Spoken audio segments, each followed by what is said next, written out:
High বন্ধুরা, স্বাগত জানাচ্ছি স্বপ্ন পূরণে। আজকে আমি তোমাদের বানিয়ে দেখাবো শিশুরূপী মা দুর্গার মূর্তি। মাকে সাজানোর জন্য প্রথমে আমি বানিয়ে নিচ্ছি গয়না। গয়নার ডিজাইনটা কেমন লাগছে কমেন্টে জানাবেন। গয়না বানানো শেষ, এবার মাকে সাজানোর পালা।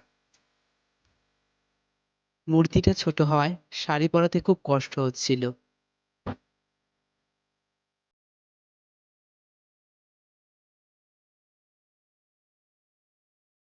একে একে শাড়ির সমস্ত পাড়গুলো লাগিয়ে নিলাম।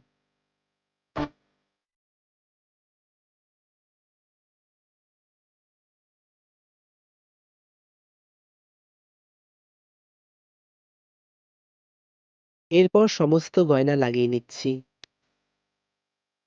মজার বিষয়, ঠাকুর বানানো থেকে গয়না বানানো আমার বেশি ভালো লাগে।